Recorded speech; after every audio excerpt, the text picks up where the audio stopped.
हम लोग बात करने वाले हैं इनकम टैक्स के बारे में। आज हमारी क्लासेस इनकम टैक्स की है, क्योंकि इनकम टैक्स का दौर चल रहा है, तो इसलिए आज हम बात करेंगे सिर्फ इनकम टैक्स की। इनकम टैक्स के स्ट्रक्चर के बारे में आज हम लोग बात करने वाले हैं। इनकम टैक्स का स्ट्रक्चर क्या है, क्या क्या चीजें इनकम टैक्स में हमको पढ़नी होती है, तो ऑल ओवर आज हम लोग बात करने वाले हैं इनकम टैक्स के टोटल स्ट्रक्चर के बारे में।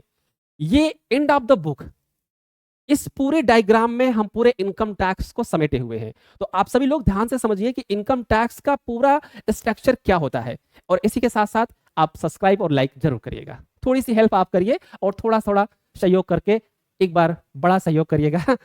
चीजें थोड़े थोड़े सहयोग से ही आगे बढ़ती है, तो प्लीज सब्सक्राइब जरूर करिएगा। चलिए स्टार्ट करते हैं इनकम टैक्स को। इनकम टैक्स का स्ट्रक्चर सबसे इंपॉर्टेंट है अगर आपको पढ़ना है। चलिए, सबसे फर्स्ट जो चीजें होती हैं इनकम टैक्स की, इनकम टैक्स नाम ही क्या दिया गया भैया, इनकम और टैक्स, मतलब कि जो एक व्यक्ति की, एक बिजनेस की जो इनकम होगी, उस इनकम पर टैक्स लगेगा और टैक्स देना पड़ेगा। क्लियर? लेकिन वो इनकम कौन कौन सी होगी, इसके बारे में हमें पढ़ाया गया है, बताया गया है, और इसके बारे में हमको जानना भी चाहिए कि कौन कौन सी इनकम पर टैक्स लगेगा और कौन कौन सी इनकम पर टैक्स नहीं लगेगा। क्लियर? तो चलिए सबसे पहले हम बात कर लें भैया इनकम ऑफ हेड या हेड ऑफ इनकम। मींस कि एक व्यक्ति की इनकम किस किस हेड से हो सकती है, एक आदमी पैसा कैसे कैसे कमा सकता है। ठीक है, तो सबसे इंपॉर्टेंट और फर्स्ट चीज होती है भैया नौकरी। हमें बचपन से यही बताया जाता है कि बेटा अच्छे से पढ़ाई कर लो, अच्छे से पढ़ लो, नौकरी अच्छी मिलेगी। कभी ये नहीं कहा जाता कि बेटा अच्छे से पढ़ लो, अच्छा बिजनेस कर लो, अच्छा बिजनेस कर लो, अच्छा नेता बन जाओ, ये कभी नहीं कहा जाता है। क्लियर? तो ये का सिर्फ एक चीज बचपन से 99% फैमिली ये कहती है कि बेटा आप अच्छे से पढ़ाई कर लो तो अच्छी नौकरी आपको मिल जाएगी। बचपन से उसके माइंड में पूरी तरीके से कूट कूट के भरा जाता है कि अच्छा पढ़ोगे तो अच्छी नौकरी मिलेगी, अच्छा पढ़ोगे तो अच्छी नौकरी मिलेगी। कभी ये नहीं कहा जाता कि अच्छा पढ़ोगे, नॉलेज लोगे तो अच्छा बिजनेस करोगे। क्लियर? और एक चीज और यहाँ पे जानने वाली चीज है, दो एक्टिविटीज या दो चीज कोई भी फैमिली वाला अपने बच्चों को नहीं सिखाता, कोई भी फैमिली वाला। एक, बेटा अच्छा पढ़ो, अच्छा बिजनेसमैन बनो, अच्छा बिजनेस करो। ठीक? और एक, अच्छा पढ़ो, अच्छा नेता बनो। ये दो कोई अपने बच्चों को बनाना नहीं चाहता, बिजनेसमैन और नेता। क्या बनाना चाहता है भैया, अच्छा पढ़ो, जॉब करो, अच्छा पढ़ो, अच्छी सैलरी वाला जॉब करो, अच्छी नौकरी करो। ठीक है? और जब एक कॉमन पर्सन, अगर हम बात करें अपने नागरिकों की, अपने कॉमन जैसे हम आप हैं, तो हमें आपको शिकायत किससे है? हमें आपको शिकायत किससे है? नेता से, बिजनेसमैन से। नेता लूट रहा है, बिजनेसमैन कंपनियां लूट रही हैं, नेता लूट रहा है, बिजनेसमैन कंपनियां लूट रही हैं, नेता लूट रहा है, बिजनेसमैन लूट रहा है। ये बिजनेसमैन अच्छा नहीं है, ये नेता अच्छा नहीं है, ये बिजनेस, ये कंपनी अच्छी नहीं है, प्रोडक्ट अच्छा नहीं है, ये नेता काम नहीं करता, ये नेता बात नहीं सुनता, ये नेता अच्छा है नहीं, इसको सरकार चलानी नहीं आती, ये सरकार के लायक नहीं है। ठीक है? ये वोट देने के लायक नहीं है। हम लोग यही चर्चा करते हैं। ठीक है? जब हम अपने पढ़े लिखे बेटे को, अपने पढ़े लिखे व्यक्ति को हम नेता नहीं बनाना चाहते हैं, तो एक्चुअल नेता कौन बनेगा? जो किसी लायक नहीं होगा वही नेता बनेगा। वैसे बिजनेसमैन है, जब कुछ नहीं करेगा तो पैसा लगा के इन्वेस्ट करके बिजनेसमैन बनेगा। ठीक है? तो जो पढ़े लिखे की जमात है वो नौकरी में है, ध्यान देना। जितने भी प्रशासनिक लेवल पर है वो पढ़े लिखे हैं, और जो उनके ऊपर सर पे बैठे हैं वो अनपढ़ हैं। ये एक्चुअल में स्ट्रक्चर है, समझिएगा। चलिए, हम लोग इनकम टैक्स, हम लोग को गवर्नमेंट को टैक्स देने से मतलब है, ये बात पॉलिटिकल साइंस की है, तो हम लोग उस पर बात नहीं करने वाले हैं कि पॉलिटिकल साइंस पे क्या होता है। ठीक है? लेकिन जब हम किसी अच्छे व्यक्ति को इंक्रीज नहीं करेंगे कि भैया आप अच्छा नेता बनो, भैया आप अच्छा बिजनेसमैन बनो, तब तक पढ़ा लिखा व्यक्ति कहाँ जाएगा पॉलिटिक्स में? पढ़ा लिखा व्यक्ति कहाँ से बिजनेस स्टार्ट करेगा? तो जो हम पढ़े लिखे को वहां पे भेज ही नहीं रहे हैं, तो जो बच जाएंगे वही तो वहां जाएंगे। तो इसलिए हमें किसी भी नेता से कोई अपेक्षाएं नहीं रखनी चाहिए, किसी भी बिजनेसमैन से हमें कोई अपेक्षाएं नहीं रखनी चाहिए। ये आपका हमारा अपना पर्सनल रिमाइंडर है। तो चलिए हम बात करते हैं head of income, income tax के बारे में। Head of income, income tax के 5 हेड होते हैं, आप सभी लोग जानिए। 5 तरीके से किसी भी व्यक्ति की इनकम जनरेट हो सकती है। पहला, सैलरी, सबसे इंपॉर्टेंट सैलरी। दूसरा, अगर वो सैलरी के साथ साथ एक मकान ले रखा है और उस मकान को रेंट पे उठा रखा है, तो उससे जो इनकम आएगी उसे बोलते हैं हाउस प्रॉपर्टी इनकम। तो एक व्यक्ति की इनकम सैलरी के बाद हाउस प्रॉपर्टी मतलब कि रेंटल इनकम भी हो सकती है। नेक्स्ट हम बात करें प्रोफेशनल और बिजनेस इनकम। एक व्यक्ति प्रोफेशन से भी बिजनेस कमा सकता है, इनकम कमा सकता है, और बिजनेस से भी इनकम कमा सकता है। क्लियर। दूसरा कैपिटल गेन, अगर उसने अपने कहीं पे पूंजी इन्वेस्ट कर रखी है तो वो कैपिटल गेन से भी पैसा कमा सकता है। तीसरा, जो ये चारों से नहीं आएगा वो इनकम फ्रॉम अदर सोर्स, मतलब कि इंटरेस्ट, कमीशन, ब्रोकरेज, ये सारी चीजें आपकी कहाँ आती है, इनकम फ्रॉम अदर सोर्सेज में। तो एक व्यक्ति 5 हेड होते हैं इनकम टैक्स के अकॉर्डिंग। इनकम टैक्स एक्ट 1961 के अकॉर्डिंग ये 5 हेड होते हैं किसी भी पर्सन की इनकम को जनरेट करने के लिए। क्लियर। चलिए नेक्स्ट बात करते हैं कि अदर सोर्स में क्या आता है। भैया अदर सोर्स में क्या क्या वो चीजें ले सकता है, क्या क्या चीजों को समझ सकता है। ठीक है, तो एक अभी तो हो गया ये हेड इनकम। अब इनकम टैक्स के अंतर्गत हम क्या क्या सोर्सेस समझते हैं। सबसे इंपॉर्टेंट चीज क्या है, हम किस किस व्यक्ति को मानेंगे कि ये पर्सन है और इससे हमको टैक्स लेना है। होता ना कि हम क्या सबसे टैक्स ले सकते हैं, जी नहीं। तो हम किससे लेंगे, एक व्यक्ति जो हमारे अधिनियम, हमारे एक्ट के अंतर्गत एक पर्सन है, एक व्यक्ति है, उसी से हम टैक्स ले। यहां पे बात करते हैं, सबसे इंपॉर्टेंट चीज है HUF, हिंदू अनडिवाइडेड फैमिली। ठीक है, इनसे भी टैक्स लिया जा सकता है, ये भी एक पर्सन है। फर्म, कोई भी फर्म है उसकी इनकम पर टैक्स लगेगा। कंपनी की इनकम पर टैक्स लगेगा। AOP, BOP, इस पे भी टैक्स लगेगा। लोकल अथॉरिटी, इस पे भी टैक्स लगेगा। आर्टिफिशियल जुडिशियल पर्सन, इस पे भी टैक्स लगेगा। ट्रस्ट, इस पे भी टैक्स लगेगा। और इंडिविजुअल पर्सन पे तो टैक्स देना है ही है। ठीक है, तो ये सारे पे टैक्स आपको देना पड़ेगा। नेक्स्ट अगर हम बात करें टाइप ऑफ SSC, ये सारे आपके क्या है, टाइप ऑफ SSC हैं। क्लियर। असेसमेंट हमारे कितने होते हैं, 2 होते हैं, प्रीवियस ईयर और असेसमेंट ईयर। प्रीवियस ईयर क्या होता है, फाइनेंशियल ईयर। जिस साल का टैक्स हम पे करते हैं उसे बोलते हैं फाइनेंशियल ईयर या प्रीवियस ईयर। जिस साल में पे करते हैं उसे हम बोलते हैं असेसमेंट ईयर। अब इस अमेंडमेंट में ये भी कंफ्यूजन खत्म कर दिया है डिपार्टमेंट ने, जब हम करंट का पढ़ेंगे तब समझेंगे। क्लियर। चलिए ये तो हो गया आपका फॉर्मूला। अब 2 चीजें समझ लीजिए। असेसमेंट ईयर फाइनेंशियल ईयर 24-25 की हम लोग बात कर रहे हैं, ध्यान से समझिएगा। असेसमेंट ईयर जब आप बेसिक स्ट्रक्चर समझोगे तभी चीजों को समझ पाओगे। असेसमेंट ईयर 24-25 में हमारी जो स्लैब कैटेगरी थी वो थी 3 लाख रुपए की। ध्यान से समझिएगा, असेसमेंट ईयर 24-25 में हमारी जो इनकम टैक्स की स्लैब लिमिट थी, स्लैब कैटेगरी थी, वो 3 लाख रुपए थी। तो 3 लाख रुपए पर कोई भी टैक्स पे नहीं करना होता है किसी भी टैक्स पेयर को। क्लियर। नेक्स्ट इससे पाया कि 3 लाख से 7 लाख के बीच में 5% का टैक्स पे करना था। ठीक है, कितने का, 5% का टैक्स पे करना था और सबको करना था, ध्यान दीजिएगा। बट यहां पे गवर्नमेंट ने रिबेट दे दिया था, छूट, उसको जो मैंने आपको बता दिया। फिर बात करते हैं 7 लाख से 10 लाख के बीच में 10% का टैक्स पे करना होता है। 10 लाख से 12 लाख के बीच में 15% का टैक्स आपको पे करना था। और 12 लाख से 15 लाख के बीच में 20% का टैक्स आपको पे करना था। और 15 लाख से एबव पे 30% का टैक्स आपको पे करना था। हम इसलिए कर रहे हैं कि ये अमेंडमेंट हो चुका है, ध्यान दीजिएगा। हम क्यों कर रहे हैं, क्योंकि ये अमेंडमेंट हो चुका है। ये फाइनेंशियल ईयर 24-25 का इनकम टैक्स स्लैब रेट है। हमने इसलिए आपको बताया क्योंकि आपको जब प्रीवियस ईयर डेटा पता रहेगा तभी करंट ईयर में बातें समझ में आएंगी। तो चलिए देखते हैं इस प्रेजेंट टाइम में जो हमें टैक्स पे करना है वो हमारा इनकम टैक्स स्लैब रेट क्या है। ठीक है,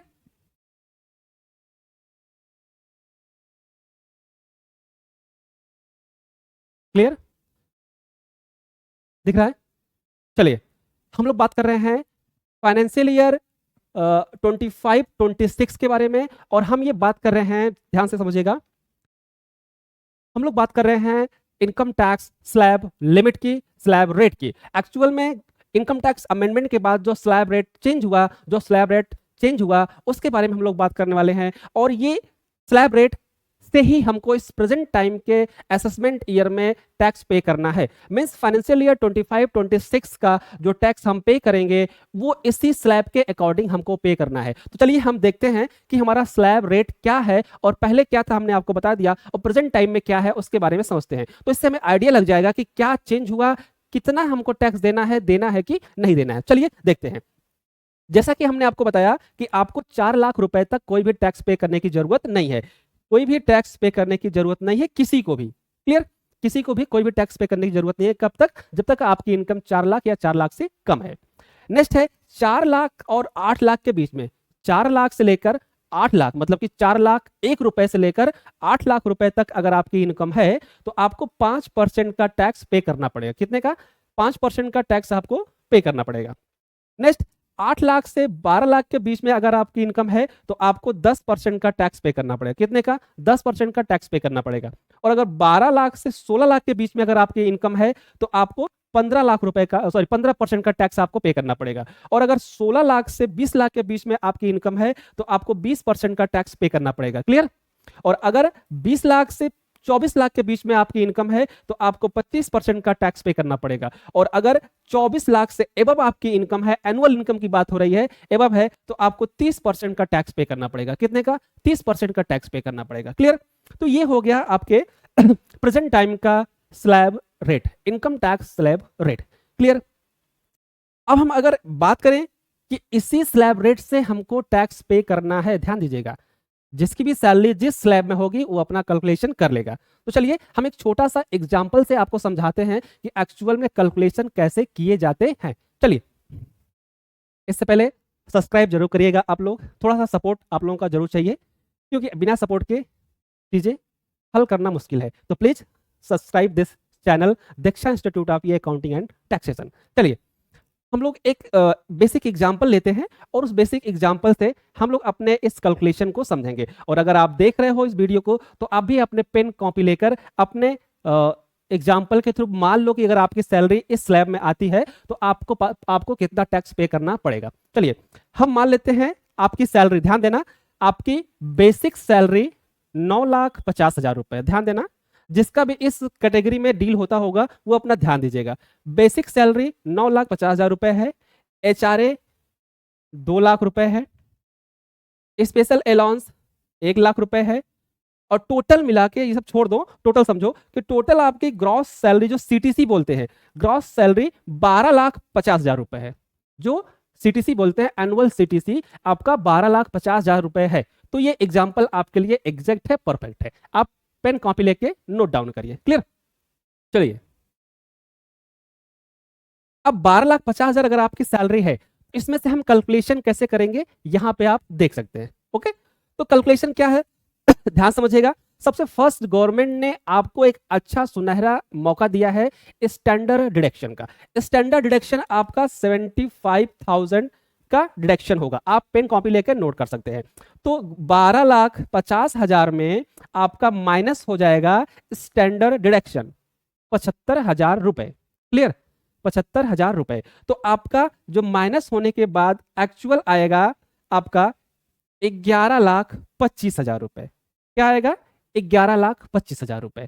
और अगर आप गवर्नमेंट एम्प्लाई हो, अगर आप गवर्नमेंट एम्प्लाई हो तो आपका एनपीएस भी कटता होगा, नेशनल पेंशन स्कीम के अंतर्गत एनपीएस भी कटता होगा। तो एनपीएस के लिए भी गवर्नमेंट ने 50,000 रुपए का डिडक्शन दे रखा है सेक्शन 80 सीसी में। यही एक डिडक्शन है जो गवर्नमेंट न्यू स्कीम में प्रोवाइड कर रही है, ध्यान देना। तो अगर आप गवर्नमेंट एम्प्लाई हो तो आपको एनपीएस की भी छूट 50,000 रुपए की मिलने वाली है। तो आप 50,000 रुपए ये भी माइनस कर देंगे तो एक्चुअल में आपकी जो टैक्सेबल इनकम निकल के आएगी 11,25,000 रुपए की। 12,50,000 रुपए आपके ग्रॉस सैलरी, और इसमें से स्टैंडर्ड डिडक्शन 75,000 माइनस करने के बाद, और आपका ये एनपीएस 50,000 माइनस करने के बाद आपकी जो टैक्सेबल इनकम आएगी वो आएगी 11,25,000 रुपए। मीन्स कि अब आपको जो टैक्स पे करना है वो 11,25,000 रुपए पे टैक्स पे करना है। क्लियर? तो चलिए हम लोग आगे प्रोसीजर करते हैं कि कितना टैक्स लायबिलिटी हमारी बनने वाली है। ठीक है? अच्छा, एक चीज और ध्यान दीजिएगा, न्यू स्कीम में कुछ अलाउ नहीं है। न्यू स्कीम में new regime must deduction exemption 80C 80D HRA exemption LTA are not available accepted specified deduction.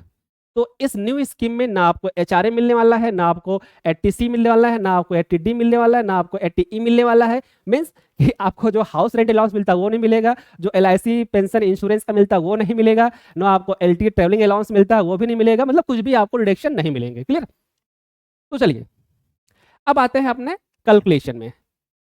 अब हमने कहा कि हमारा जो कैलकुलेशन होगा वो न्यू टैक्स रेजिम से होगा। क्लियर। अब मान लेते हैं 4 लाख रुपए हमारा स्लैब, ध्यान से आप नोट करना। हमारी टैक्सेबल इनकम कितनी है? 11,25,000। ध्यान है कितने की? 11,25,000 रुपए। ठीक है। अब 4 लाख रुपए माइनस कर दो, 11,25,000 से 4 लाख रुपए माइनस कर दो। ठीक है। तो एक सीधा सा कैलकुलेशन लगाओ कि अगर आप लोग दिखाई दे रहा होगा तो ग्रॉस सैलरी कितनी है? 12,50,000। ध्यान समझिएगा, ग्रॉस सैलरी हमारी 12,50,000 रुपए थी, जिसमें हमने फर्स्ट स्टेप हमने क्या माइनस किया भैया?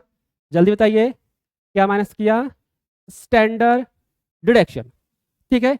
स्टैंडर्ड डिडक्शन कितना माइनस किया? 75,000 रुपए। ठीक है। तो हमारी एक्चुअल कितनी आ गई? 11,00,000।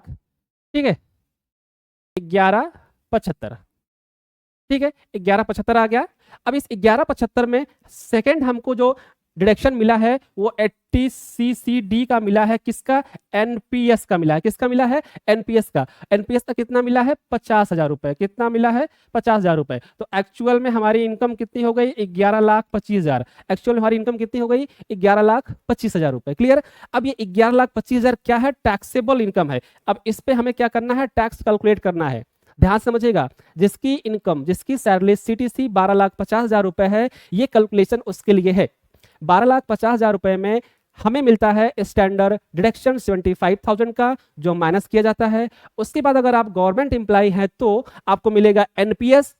80CCD में एनपीएस में डिडक्शन जो मिलता है हमको वो 50,000 रुपए का मिलता है। तो हमने 50,000 रुपए माइनस कर दिए तो हमारा बच गया 11,25,000 रुपए। ठीक है। अब ये 11,25,000 हमारा क्या हो गया? Taxable income. अब हम इसी पे टैक्स लगाने वाले हैं। तो कैसे टैक्स का कैलकुलेशन होगा और कितनी टैक्स लायबिलिटी बनेगी, इसके बारे में हम लोग देखेंगे। तो चलिए स्टार्ट करते हैं।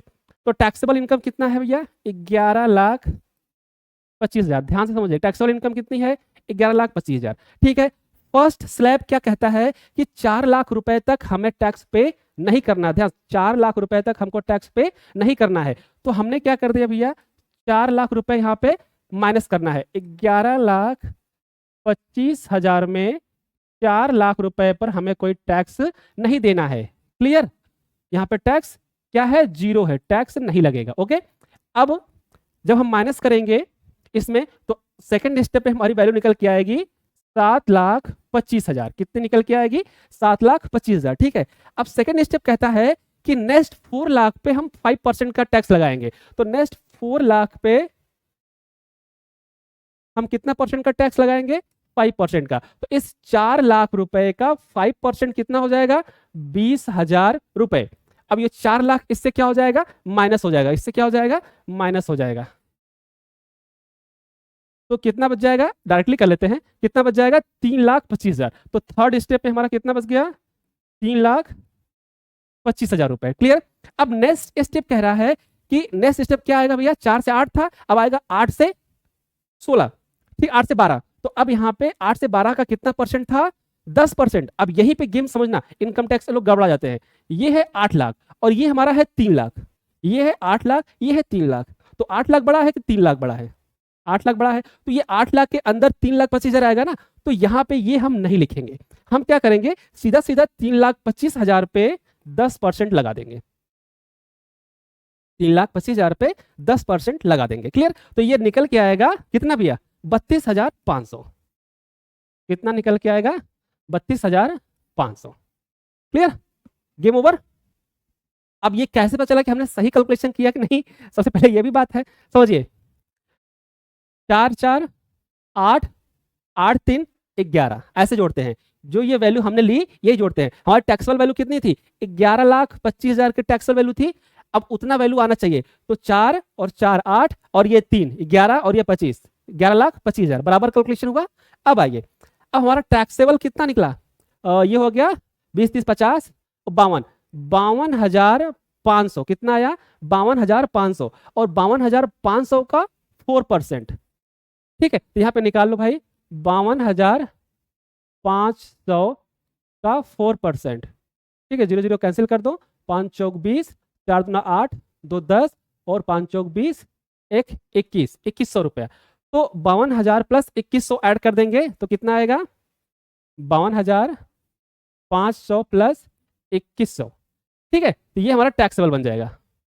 इतना आपको टैक्स पे करना है। क्या अब ये टैक्स आपको पे करना पड़ेगा? नहीं गुरु, अभी तो रिबेट बाकी है। हमने कहा था ना कि 12 लाख रुपए तक आपको टैक्स नहीं पे करने देंगे हम। और कंडीशन समझिए, इस कंडीशन जहां पे ये 87 सॉरी जहां पे ये 87A लगता है, वहां पे एक कंडीशन अप्लाई होती है। क्या कंडीशन अप्लाई होती है?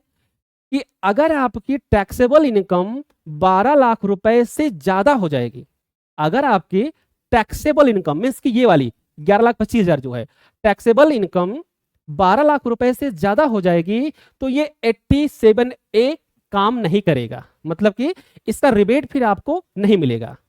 अगर जो ग्रॉस सैलरी में 12,50,000 दिख रहा था, अगर वो 12,50,000 यहां टैक्सेबल में दिखता, तो ये 87 काम नहीं करता, ऑटोमेटिक ये बंद हो जाता। लेकिन यहां पे टैक्सेबल वैल्यू 11,25,000 है, मतलब कि 12 लाख से कम है। इसका मतलब कि ये 87A यहां पे एक्टिव है। क्लियर? और जब यहां पे 87A एक्टिव है, तो ये क्या कहता है कि 87A में 60,000 रुपए की रिबेट दी जा रही है। कितने की? 60,000 रुपए की रिबेट दी जा रही है, छूट दी जा रही है। क्लियर? तो अब हम बात करेंगे कि रिबेट ज्यादा है कि हमारी टैक्स लायबिलिटी ज्यादा है। क्लियर? तो चलिए भैया जोड़ लेते हैं हम लोग। 52,500 और 2100, 0,0,4 यहाँ 54,600 कितना बन रहा है? 54,600 बन रहा है। और हमारा रिबेट कितना है? 60,000। इसका मतलब क्या हमको टैक्स देना पड़ेगा? नहीं। तो टैक्स की लायबिलिटी क्या होगी? Zero. Tax liability is the zero. तो ये आपका कैलकुलेशन रहा।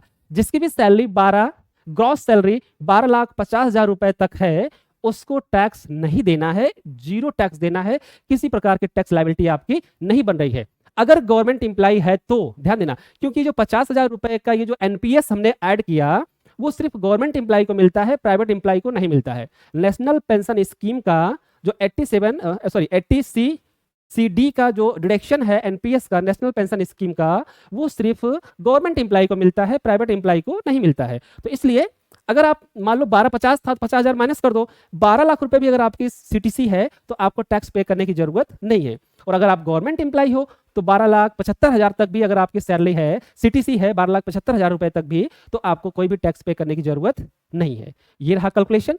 और अगर कैलकुलेशन समझ में आया हो, तो प्लीज लाइक और सब्सक्राइब जरूर करिएगा।